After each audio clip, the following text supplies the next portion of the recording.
হেঁটে যাচ্ছি, আমার পিছনে ছজন মিলে ধাওয়া করছে, গুনগুন গুনগুন করে গান করছে, হ্যাঁ, লাল দোপাট্টে বালি গান করছে। আমি তখন মনে মনে কি করছি, আমি মনে মনে ভয় পাচ্ছি। তখন মনে হয় কি তাড়াতাড়ি বাড়ি যাই বাবা, আমার মায়ের কাছে আমি বাড়ি পৌঁছে যাই। আমরা কি থানায় যাই, দারোগা বাবুর কাছে গিয়ে বলি যে দারোগা বাবু আমাকে ওরা মিলে এরকম করছিল, আমি খুব ভয় পেয়েছি। কিন্তু আমাদের আইন বলে এইটাকে মলেস্টেশন বলে, এটাকে সেক্সুয়ালি কালারেবল রিমার্ক বলে, বড় বড় কথা সব আইনে লেখা আছে। আমাদের মতো সাধারণ মানুষ তো বুঝি না অত, আমরা ভয় পেয়ে চলে যাই। কিন্তু আজ আমরা যদি এফআইআরটা দাখিল করি এই বদমাইশগুলোর বিরুদ্ধে, তাহলে কিন্তু তারা ভয় পাবে।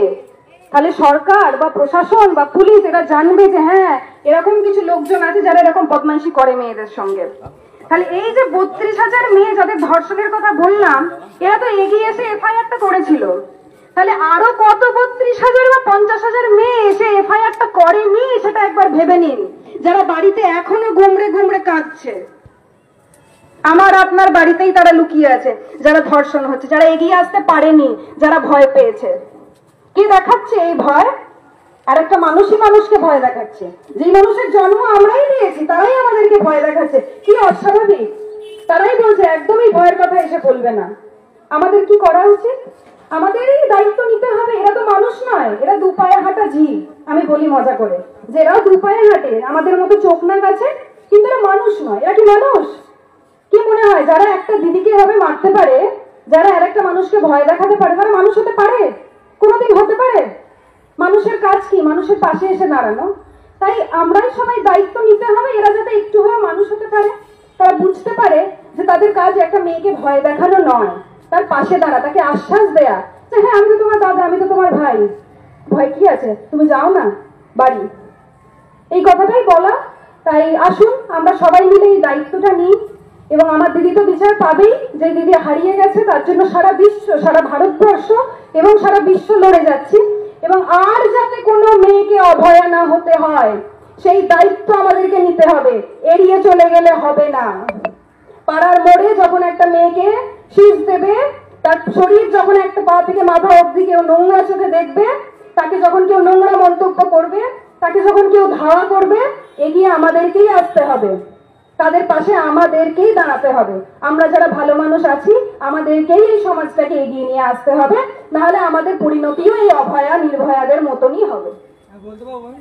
বলো এখানে মন্ত্রী নেতারা কি করছে? কি করছে?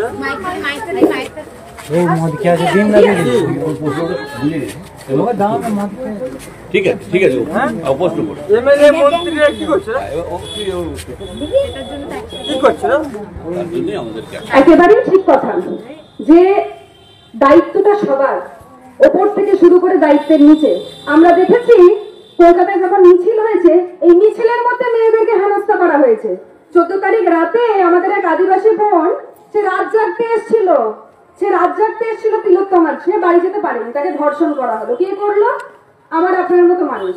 এই বৃহস্পতিবার একজন স্ত্রী তার স্বামীকে অ্যাম্বুলেন্সে করে ডাক্তারখানায় নিয়ে যাচ্ছে। অ্যাম্বুলেন্স চালক তার স্বামীর ওই যে অক্সিজেন মুখে শ্বাস দেওয়ার জন্য যে যন্ত্রটা থাকে না, সেইটা খুলে দিল, দিয়ে স্ত্রীটাকে ধর্ষণ করলো।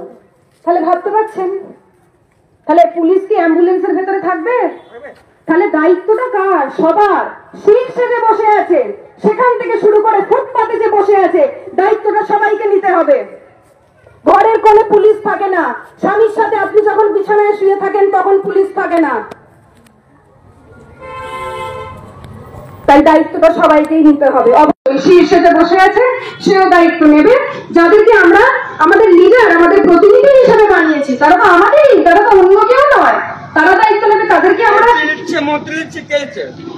তাদেরকে দেব এবং আমরাও নেব। তাদের ঘাড়ে সব দায়িত্ব চাপিয়ে দিয়ে আমরা পায়ে পা তুলে ঘুরবো, সেটা বললেও কিন্তু হবে না বন্ধু। কারণ নেতা মন্ত্রী বা পুলিশ সব জায়গায় থাকে না, ঘরের মধ্যে থাকে না, মেয়েদেরকে ঘরের মধ্যেও নির্যাতন করা হয়। তাই যখন মানুষ সভ্য হবে, যেখানে মানুষ সভ্য হবে, যেখানে যে সমাজ মানুষ দিয়ে তৈরি হবে, সেই সমাজ এমনি সুস্থ হবে, এইটা মনে রাখতে হবে। আর যদি নেতা মন্ত্রী, তারাও কিন্তু দিনের শেষে মানুষ মনে রাখবেন। তাই যেই সমাজ মানুষ দিয়ে তৈরি হবে, মানুষরা যদি ভেবে নেয় যে আমরা এই সমাজকে মেয়েদের জন্য সুরক্ষা করব, এই পৃথিবীতে কেউ আটকাতে পারবে না। তাই বলি যে সবাই মিলে আসুন, সবাই মিলে একে অপরের পাশে দাঁড়ায়। ওই শক্তি চট্টোপাধ্যায় বলেছেন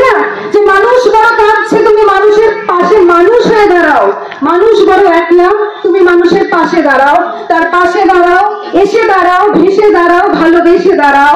মানুষ বড় একলা, তুমি মানুষ হয়ে মানুষের পাশে দাঁড়াও। তাই মানুষ হন, এবার মানুষের পাশে দাঁড়ান, মানুষকে বাঁচতে দিন, বাঁচার অধিকার সবাই। আপনি আমাকে জন্ম দেননি, আমার জীবন কেড়ে নেওয়ার আপনার কোনো অধিকার নেই। কে অধিকার দিয়েছে? কে অধিকার দিয়েছিল আমার দিদি, যে 31 বছর পড়াশোনা করে অত শীর্ষে আজকালকার দিনে একটা সরকারি হাসপাতালে অনেক লেভেলে যাওয়া, পিজি ক্যান্ডিডেট হওয়া যে কি কঠিন, যারা পড়াশোনা করে বা না করে তারা সবাই জানে। সেই দিদি তাকে জন্ম দিয়েছিল তারা। ওই দিদি দিন রাত জেগে যখন পড়াশোনা করেছিল, কে রাত জেগেছিল? সে জেগেছিল, কেউ তার পাশে দাঁড়ায়নি। তাহলে তার জীবন কেন তারা কেড়ে নিল? কেন কেড়ে নেবে তার জীবন? কেন আমরা প্রতিবাদ করতে পারিনি সেই রাতে? কেউ কি ছিল না? কেউ কি শুনতে পাইনি? তাই বলি, প্রত্যেকটা ছোট বড় অন্যায়ের প্রতিবাদ করুন, ছোট বড় অন্যায়কে আটকানোর দায়িত্ব নিন। আর যদি আমরা প্রতিবাদ করি, আমরা যদি ঠিককে ঠিক ভুলকে ভুল বলি, তাহলে কারোর ক্ষমতা নেই যে মেয়েদের প্রতি বা কোন রকম অন্যায় করার। যেটা ঠিক সেটা ঠিক, যেটা ভুল সেটা ভুল।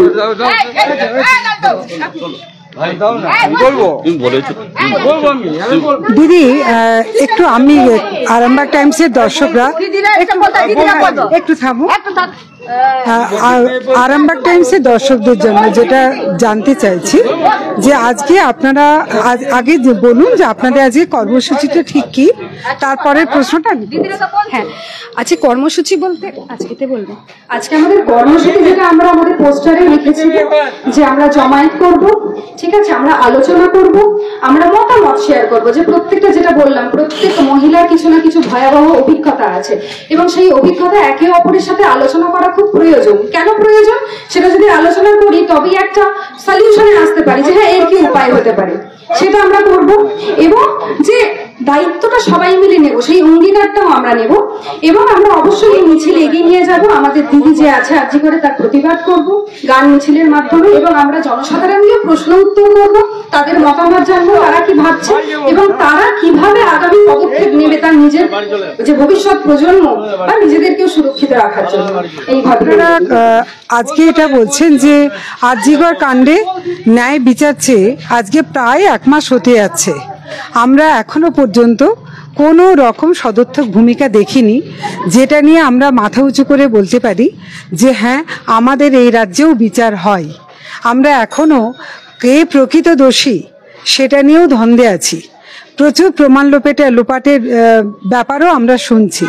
এই জায়গায় দাঁড়িয়ে এখনো পর্যন্ত আমরা যদি বিচারটাই না পাই, এখনো পর্যন্ত যদি আমরা কোনো বিচারই না পাই, তাহলে ধর্ষক যারা এখনো আড়ালে থেকে মজা করছে, হাসছে যে তারা ধরাছোঁয়ার বাইরে যে কোনোভাবেও প্রত্যক্ষ বা পরোক্ষ প্রশ্রয়ে, সেই জায়গায় দাঁড়িয়ে যদি দৃষ্টান্তমূলক শাস্তি তো দূরের কথা তারা ধরাও না পড়ে, তাহলে কি মনে হয় যে আগামী দিনে আপনাদের এই এত আন্দোলন এত কিছু, তারপরেও কি আপনারা এবং আপনাদের পরবর্তী প্রজন্ম, যে রাজ্যে 1 থেকে 80 বছরের মহিলা নিরাপদ নয়, সেই জায়গায় আপনারা এই যে এত রাতে দিনে আপনারা 24 ঘন্টা আন্দোলন করছেন, শুধু এই রাজ্যে নয় সারা বিশ্বে, তার নিটফল কি হচ্ছে?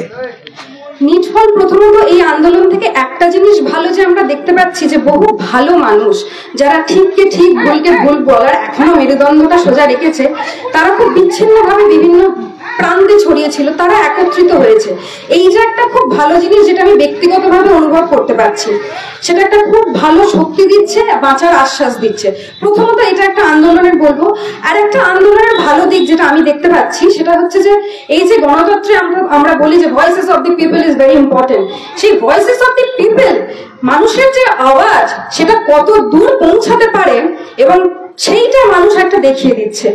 সাধারণ মানুষ আমরা তো আর অত ন্যায়ের মার প্যাঁচ, কোন এভিডেন্স থেকে কি হবে, স্পিডি ট্রায়াল হ্যানা ত্যানা অত তো বুঝি না, আর অত কমপ্লিকেশনে যেতেও পারবে না। তো আমাদেরকে আমাদের লড়াইটা চালিয়ে যেতে হবে একজন খুব ছাপোষা সাধারণ মানুষ হিসেবে। এবং এই দুটো ভালো জিনিস দেখতে পাচ্ছি যে ভালো মানুষ একত্রিত হয়েছে এবং মানুষের আওয়াজ সেটাকে যে দমিয়ে রাখা যাবে না সেইটা মানুষ দেখিয়ে দিয়েছে। আমি বন্ধুদেরকে বলবো তারাও যদি কিছু বলে। আপনারা এই প্রজন্মের নাগরিক, আপনাদের কি মনে হয় যে এই যে এত ধর্ষকামদের সংখ্যা এত বেড়ে যাচ্ছে, বিকৃত মানসিকতা, বিকৃত রুচি।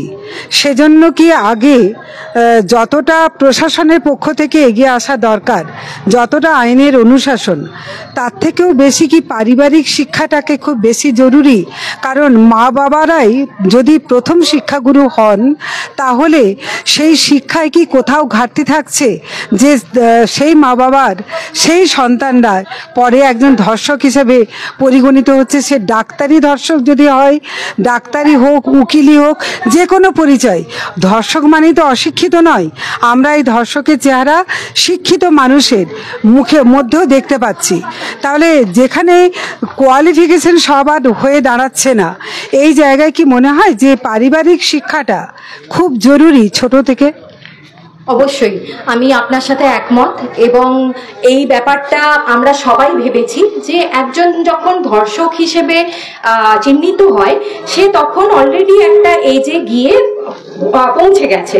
তো সে তার মধ্যে যে এই মানসিকতা, এই যে ধর্ষণ একটা খারাপ ব্যাপার, এই মানসিকতাটা কোথা থেকে গড়ে উঠছে? অবশ্যই আমি বলবো যে পারিবারিক শিক্ষা একটা গুরুত্বপূর্ণ ভূমিকা পালন করে আমি কি রকম মানুষ হিসেবে বেড়ে উঠবো।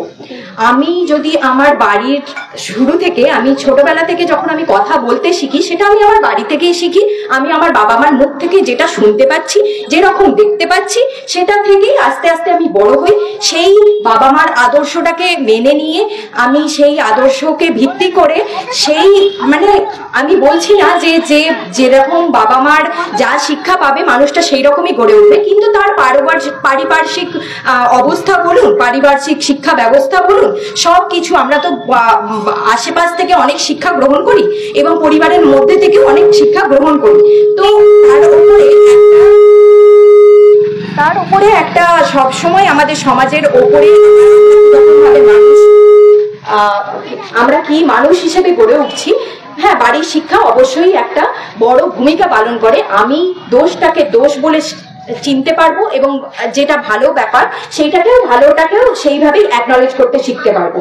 হ্যাঁ, যারা ধর্ষণ করেছেন তারা হয়তো উঁচু পোস্টে আছেন, তারা হয়তো পড়াশোনা করেননি, এরকম বিভিন্ন ধরনের বিভিন্ন ক্ষেত্রে আমরা যে ধরনের হেনস্থাগুলো দেখি, সেই হেনস্থাগুলোর মধ্যে আমরা দেখি বেশিরভাগই শিক্ষিত মানুষ, বেশিরভাগ লোকজনই তথাগত একাডেমিক এডুকেশন দিয়ে তারা অনেক উচ্চ পদে আছেন, তারপরেও তারা এই কাজগুলো, এই ঘৃণ্য কাজগুলো করে চলেছেন। কারণ তারা বুঝতে পারছেন না যে একটা মানুষের সাথে, একটা মেয়ের সাথে কিভাবে ব্যবহার করা যায়। আমি শুধু বলছি না যে এটা শুধু মেয়েদের সাথে হয়, এটা সব মানুষের সাথে হয়। ইভেন ছেলেরাও অনেক ধরনের, অনেক কিছু কর্মক্ষেত্রে বলুন, পরিবারে বলুন, অনেক ধরনের নিগ্রহর শিকার হন। তো ভুল জিনিসটা ভুল, ঠিক জিনিসটা ঠিক, এই বিচারটা নিজের শিক্ষা তো অবশ্যই প্রয়োজন, এবং নিজের মানসিকতা থ্রু দিয়ে আমাদেরকে বিচার করতে হবে যে আমি যেটা করছি সেটাতে আমার চারপাশে 10টা মানুষের উপর কি এফেক্ট করছে। তাকে আমার মধ্যে যদি এই বিচার বোধটাই না থাকে, এই বিচার বোধটা না বেড়ে ওঠে, আমি মানুষ হিসেবে একজন ব্যর্থ মানুষ। আমি মানুষ হইনি। আমার বন্ধুই বললো, তা আমরা শুধু চলে বেড়াতে পারি, নিঃশ্বাস নিচ্ছি, খাওয়া দাওয়া করছি। আমরা এর থেকে বেরিয়ে, এর থেকে বড় ভাবতে পারছি না যে আমার কাজটা আমার পাশের মানুষটার উপরে কিভাবে গুরুত্ব ফেলছে, তাকে কিভাবে এফেক্ট করছে, তার দৈনন্দিন জীবন, তার দৈনন্দিন কার্যকলাপে কিভাবে এফেক্ট করছে, এই ব্যাপারটা আমি ভেবেই দেখছি না। অবশ্যই আমি এই কথাটা বলবো, পারিবারিক শিক্ষা দরকার, এবং স্কুল লেভেলে এই ব্যাপারগুলোকে নিয়ে ডিসকাশন। আর একটা মানুষকে গড়ে তোলার ক্ষেত্রে, একটা মানুষ যখন কাউকে আদর্শ মনে করে, সেই যাকে আদর্শ মনে করছে তারও দায়িত্ব আমি সেই বাচ্চাটাকে বা সেই বড় মানুষটাকে সেম ভাবে ভুলটাকে ভুল, ঠিকটাকে ঠিক চোখে আঙুল দিয়ে দেখিয়ে দেওয়া। এইরকম দায়িত্বটা সবার, আমাদের দায়িত্বটা সবার, সবাইকে এই দায়িত্বটা নিতে হবে। এবং আমরা জানি শিক্ষার কোনো বয়স হয় না, এই ক্ষেত্রেও সেটা প্রয়োজন। আমি আগে বলিনি বলে আজকে আমি সেই ভুলটার নিয়ে কথা বলবো না, সেইটার কোনো মানেই হয় না। আমি যখন যেখানে দেখতে পারবো, আমার যদি মনে হয় সে ভুল করছে, আমি তাকে থামাবো। হ্যাঁ, সে উল্টে আমাকে দুটো চড় মারতে পারে, আমি চড় খাবো, তাও আমি তাকে বোঝাবো যে চড় মারাটাও ভুল, এবং সে যেটা করছে সেটা ভুল, আমি কেন সেটাকে ভুল মনে করছি। এই ব্যাপারটাই মানে আমি বলতে চাইবো যে সার্বিকভাবে শিক্ষা এবং শিক্ষার ভেতর থেকে আমরা যেটাকে বুঝতে পারি যে শিক্ষা থাকলেই নয়, আমি বোধটা, এই মনুষ্যত্বের যে বোধটা, সেটার উপরে আমি জোর দেবো আরো বেশি করে। আপনারা কি এর উপর ভিত্তি করেই আজকে আপনাদের মানে যেটা মিছিল করবেন সেটা কি এর উপর বেশ করেই হবে? দেখুন, আমরা একটা কথা খুব স্পষ্টভাবে জানাতে চাই যে এই যে ধর্ষক বা নির্যাতক যে হয়ে ওঠেন, সেও কিন্তু আমার আপনার মতন এই সমাজেই বাস করেন। যিনি ধর্ষিতা হন, যিনি নির্যাতিতা হন, তিনিও এই সমাজেই থাকেন। অর্থাৎ ধর্ষক বা নির্যাতক কেউ রাতারাতি হয়ে ওঠে না, এটা একটা লম্বা প্রসেস। এই প্রসেসটাকে কি কি ভাবে আটকানো যায় তা নিয়ে আমরা কথা বলতে চাই। আমরা মনে করছি না যে একটা মিছিল নিয়ে কিছু হয়ে যাবে, বা এই মিছিলের প্রধান দাবি আরজি করের বিচার নিশ্চিতভাবে, কিন্তু শুধু আমরা এই বিচারে থেমে যেতে চাই না। কয়েকটা ছোট উদাহরণ দিলে বুঝতে পারবেন কিভাবে ছোট থেকে পিতৃতান্ত্রিক মানসিকতা, যা এই ধর্ষণ ও নির্যাতনের পিছনের কথা, সেটি থাকে। আপনি বাড়ির বাচ্চাকে বলবেন একটা ডাক্তারের ছবি আঁকতে, সে দেখবেন একটা ছবি আঁকবে, সেখানে মেজরিটি হবে একটা ছেলের ছবি। আপনি বলবেন একটা শিক্ষকের ছবি আঁকতে, একটা ছেলের ছবি, কখনো কখনো একটা মেয়ের ছবিও হতে পারে। আপনি বলবেন তো একটা কৃষকের ছবি আঁকতে, দেখবেন সেটা অবশ্যই একটি ছেলের ছবি হবে। অর্থাৎ সমান কাজ, লিঙ্গ ভেদ ছাড়া সম কাজ যে কোনো মানুষ করতে পারে, এটা ছোট থেকে আমরা কোথাও যেন নিজেদের অজান্তেই নিজেদের বাচ্চাদের, নিজেদের পরবর্তী প্রজন্মকে শেখাতে ভুলে যাই। যে কারণে গিয়ে একদম তার ছোটবেলার খেলনার ধরন যদি দেখেন, বাচ্চা মানেই বন্দুক, গাড়ি, আরো এরকম অজস্র জিনিস যা বড় হয়ে তাকে পুরুষ বা তার শক্তি প্রদর্শন করতে পারে, এগুলো দেওয়া হয়। মেয়ে মানে খেলনাবাটি, পুতুল, যেন বা মেয়েদের ব্যাট বল নিয়ে খেলার কোনো জায়গায় নেই। আজকে দাঁড়িয়ে আমি যদি জিজ্ঞেস করি যে 10 জন ক্রিকেটারের নাম বলতে, ভারতীয় ক্রিকেটার, 10টা নামই কিন্তু ছেলেদের হবে। আমরা কিন্তু মেয়েদের নাম ভুলেই যাই প্রত্যেকটা জায়গায়। এই যে ছোট থেকে আমাদের মননে চিন্তনে ঢুকে যায় যে ছেলে মানেই সে শারীরিকভাবে, সে বৌদ্ধিকভাবে, আরো বিভিন্নভাবে সে আমার থেকে ক্ষমতাবান, এবং যে ছেলে এই শিক্ষা নিয়ে বড় হচ্ছে সেও মনে করে একটা মেয়ে মানেই পণ্য। আরো একটা দিক দিয়েও আমরা বলতে চাইছি, শুধু আপনি আগে প্রশ্ন করলেন, পারিবারিক শিক্ষা অবশ্যই ভাবে দরকার, শুধু পরিবার নয়, পরিবার, স্কুল, সামাজিক শিক্ষা, সমাজের বিভিন্ন ইউনিট এখানে গুরুত্বপূর্ণ রোল প্লে করে। বিজ্ঞাপন, বিনোদন, যার কথা না বললেই নয়। আমরা 24 ঘন্টা এই কোভিড পরবর্তী সময়ে প্রত্যেকের হাতে স্মার্টফোন, আমরা রিলে ডুবে আছি, আমরা সারাক্ষণ টিভি দেখছি। শাড়ি থেকে গাড়ি, পারফিউম থেকে সাবান, মেয়েদের শরীর দেখানো যেন অবধারিতভাবে বিজ্ঞাপনের একটি প্রধান বিষয়বস্তু। পণ্যায়নের যুগে কিভাবে নারী শরীরকে পণ্যায়িত করা হয়, আমরা তা নিয়েও কথা বলতে চাই। প্রত্যেকটি সিনেমায় অবাঞ্ছিতভাবে একটি করে আইটেম সং থাকে।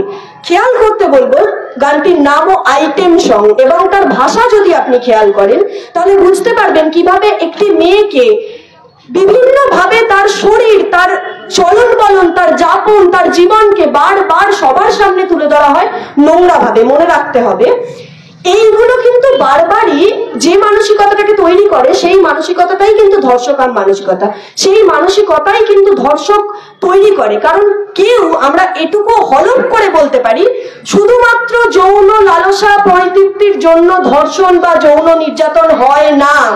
6 বছরের বাচ্চা শিশু যখন ধর্ষিত হয়, তার ধর্ষক কোনো যৌন তৃপ্তি পান না তার মধ্যে। একইভাবে 80 বছরের বৃদ্ধা যখন বর্ধমান স্টেশনে ধর্ষিত হলেন, সেটাও আমরা বুঝতে পারি যে এটার মধ্যে দিয়ে কোনো যৌন তৃপ্তি আসে না। অর্থাৎ এর পেছনে ক্ষমতার আস্ফালন একটি বড় অংশ।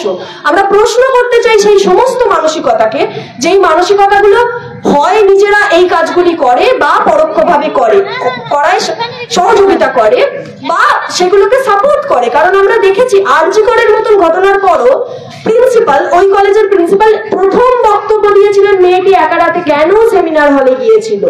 প্রত্যেকবার নির্যাতিতা, ধর্ষিতার চরিত্র, পোশাক, কার সাথে ছিল, কখন ছিল, কর্মক্ষেত্র, এই যে চুলচেরা বিশ্লেষণ, এই যে স্লাট শেমিং এর কালচার, এই যে ভিকটিম ব্লেমিং এর কালচার, আমরা এগুলোকেও প্রশ্ন করতে চাই।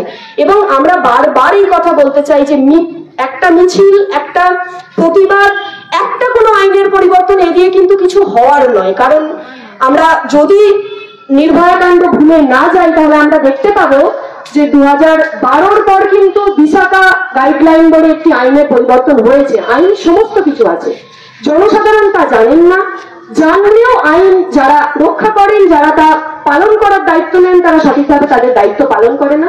আর যেহেতু এটি একটি মানসিকতার বিষয়, তাই মানসিকতা আইন দিয়ে বদল হয় না। তার বদল করতে গেলে কথোপকথন দরকার, যথাযথ তার সাথে এঙ্গেজমেন্টে যেতে হবে, তার ডেইলি লাইফ কিভাবে তিনি ভাবছেন, কি ভাবছেন, এগুলো নিয়ে কথা বলতে হবে। এবং আমরা এই গোড়ার থেকে শুরু করতে চাই। আজকের কর্মসূচি একটি মিছিল নিশ্চিতভাবে, কিন্তু আমরা বারবার যেটাই জোর দিতে চাইছি যে আমরা শুধু মিছিলে থেমে থাকতে চাই না, বা শুধু আরজি করের দোষীরা শাস্তি পেলে আমাদের এই আন্দোলন কিন্তু থেমে থাকবে না।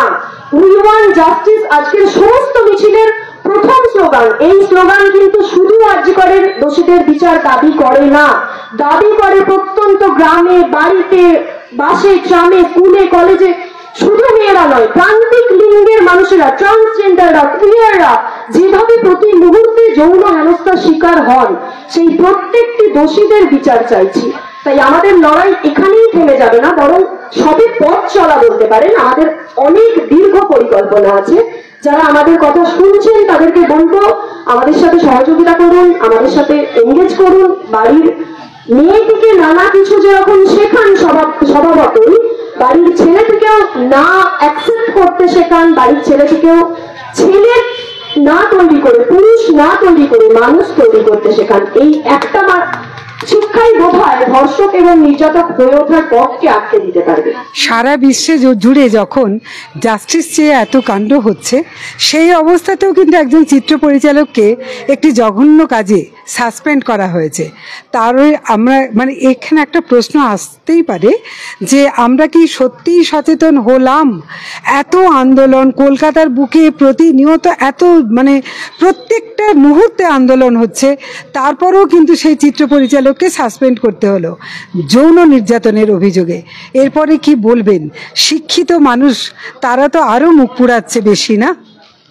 দেখুন, এই জন্যই আমরা যেটা বলতে চাই যে লিঙ্গ যৌনতার বিষয়ে সচেতনতা সেটা কিন্তু একাডেমিক বিভিন্ন পড়াশোনার মতো নয়। আর আমাদের যদি একাডেমিক স্ট্রাকচার দেখেন, সেখানে সেক্স এডুকেশন নেই, সেখানে যৌনতা কথাটি একটি ট্যাবু, সেটা বলা যায় না। বাচ্চা বড় হলে যখন সে তার টিনেজ শুরু করে তখন বাবা মা তার সাথে খোলাখুলি কথা বলে না। এইগুলো নিয়ে আমাদের অজস্র ট্যাবু আছে। কিন্তু বয়সের কারণে আমাদের শারীরিক পরিবর্তন যখন ঘটে তখন মানসিক পরিবর্তন ঘটে এবং অজস্র ইন্টারেস্ট জোন তৈরি হয়। আমাদের সমাজ, আমাদের পরিবার, আমাদের স্কুল, কলেজ এগুলো এখনো ততটা সেগুলোকে ঠিক গোটাটাকে তার খামতি মেটাতে সক্ষম নয়। এই বিভিন্ন ইন্টারেস্ট থেকে মানুষ নানা কিছু কাজ করে দেখে। ঠিক যেভাবে কোথাও আমি হয়তো কোথাও কোনো একটা জায়গা দেখিনি, চলো একটু ঘুরে আসি, এভাবেও কিন্তু বহু নির্যাতন, বহু অপরাধ ঘটে থাকে। আপনি বললেন যে কিভাবে শিক্ষিত মানুষেরা সমাজের মুখ পোড়াচ্ছে। আপনার আগের প্রশ্নের সাথে লিঙ্ক করিয়ে বলি, ধর্ষকের কোনো জাতি হয় না, ধর্ষকের কোনো শিক্ষাগত যোগ্যতা হয় না, ধর্ষকের কোনো দেশ হয় না, ধর্ষকের কোনো সীমানা হয় না। আসলে বাড়ির থেকে শুরু করে রাস্তাঘাট, ট্রাম, স্কুল, কলেজ, ট্রেন, বাস, প্রত্যেকটি জায়গায় এরকম মানসিকতার লোকেরা আছে। আমাদের সত্যিই লজ্জা লাগছে যে আজকে আরজি করের ঘটনা ইন্টারন্যাশনাল নিউজ হয়েছে।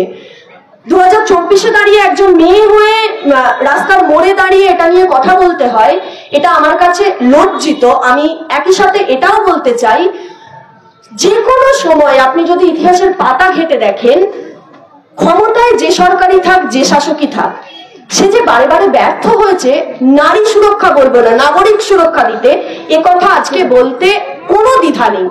কারণ শাসকের রং যাই হোক, শাসকের দল যাই হোক, আমরা কোনো একটা শাসকের হয়ে রাস্তায় নামিনি, কোনো একটা শাসককে প্রশ্ন করার জন্য রাস্তায় নামিনি। আমরা বলতে চাই এ কথা, জনপ্রতিনিধি শব্দটার বিপরীত অর্থ কিন্তু শাসক, সমার্থক শব্দ নয়। আমরা যাদেরকে ভোট দিয়ে জনপ্রতিনিধি করি আমাদের কণ্ঠস্বর পৌঁছে দেওয়ার জন্য, এই প্রক্রিয়ায় ছেদ পড়েছে বহু বছর আগের থেকেই। তাই আমাদের কথা আমরা যেগুলো মনের মাথায় বলি, যেগুলো রাস্তা দখল করে বলি, যেগুলো রাত দখল করে বলি, সেগুলো কিন্তু পার্লামেন্টে যায় না, খবর হতে হয় আলাদা করে। শুধু একটা ঘটনা নয়, 14 তারিখ রাত্রে আদিবাসী মহিলা রাত দখলে নেমেছিল, তাকেও পুরো পুরস্কার স্বরূপ পাওয়া হলো ধর্ষণ এবং গলা কেটে খুন। আমি দেখছিলাম দুর্গাপুরের একটি নার্সারি স্কুলের বাচ্চাকে স্কুল ভ্যানে ধর্ষণ করা হয়েছে। বয়সটা কত হবে? হার্ডলি 3-4। কি আছে তার শরীরটায় যা দেখে আপনার যৌন লালসা পেতে পারে? তার মানে আবারও ফিরে যাই সেই মানসিকতায়, এবং একথা আমরা জোরালো ভাবে বলতে চাই যে শুধুমাত্র প্রশাসন, শুধুমাত্র মন্ত্রী আমলা এদের উপর ভরসা করে থাকার আর সময় নেই, কারণ আমরা বুঝতে পেরেছি তারা ব্যর্থ।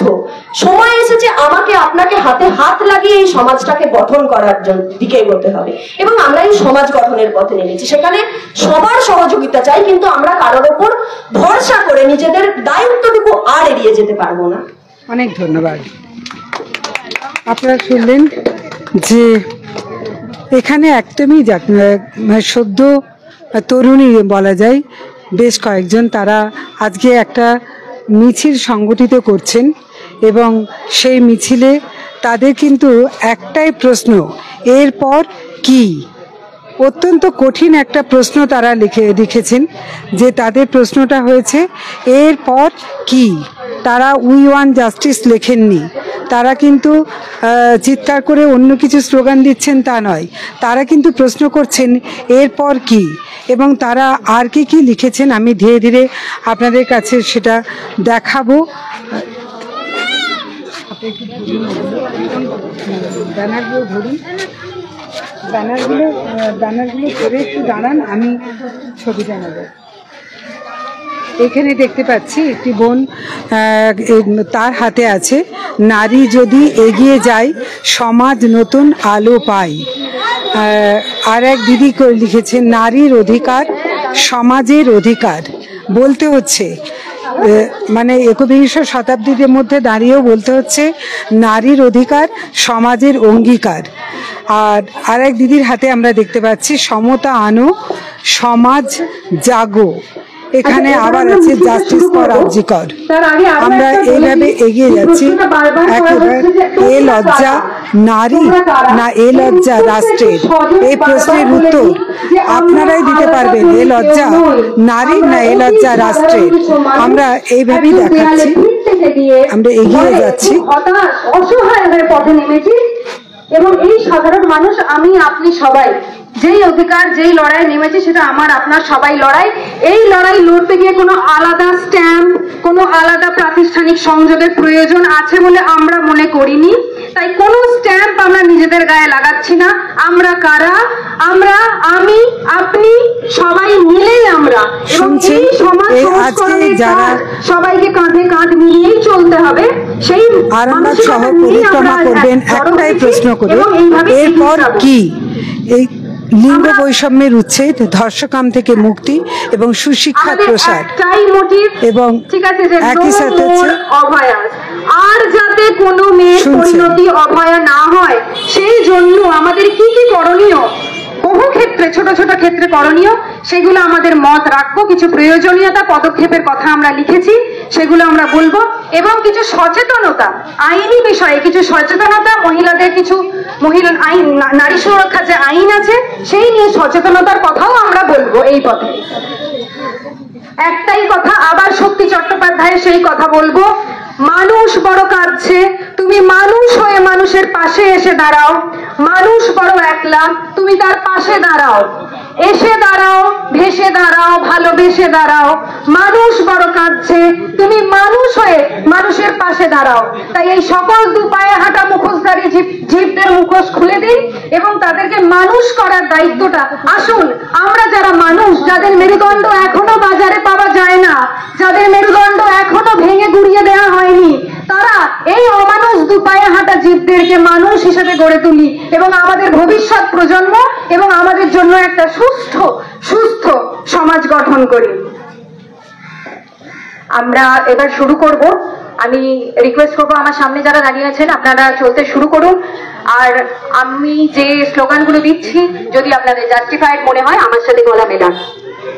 আমার মাটি আমার মা, ধর্ষকদের হবে না। আমার মাটি আমার মা, ধর্ষকদের হবে না। আমার মাটি আমার মা, ধর্ষকদের হবে না। ছাত্র যুব দিচ্ছে ডাক, পিতৃতন্ত্র নিপাত যাক।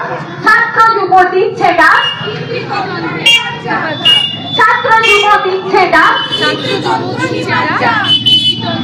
আমার মাটি আমার মা, ধর্ষকদের হবে না, আমার মাটি আমার মা। একটু দাঁড়াও, একটু দাঁড়িয়ে যা, একটু দাঁড়িয়ে যা। এখানে হয়তো লোক সংখ্যা কম, কিন্তু প্রত্যেকটা শব্দ জোরালো। প্রয়োজন নেই সবসময় রাস্তা ভর্তি লোকের, প্রয়োজন নেই রাস্তা ভর্তি অসংখ্য মানুষকেই দাঁড়াতেই হবে এমন নয়। এই মিছিলে লোক কম, কিন্তু এই মিছিলে এক একটা শব্দ অত্যন্ত জোরালো, এবং যারা সমাজে এই অন্যায়কে প্রশ্রয় দিয়ে চলেছেন এটা তাদের জন্য একটা লজ্জা। তারা কিন্তু বারবার প্রশ্ন করছেন এরপর কি।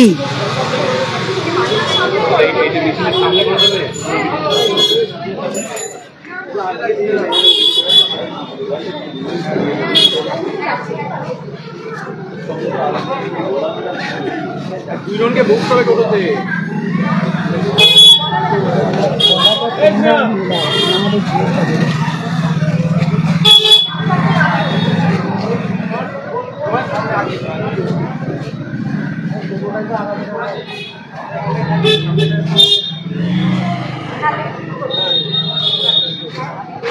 দেখলাম তো তোমার সাথে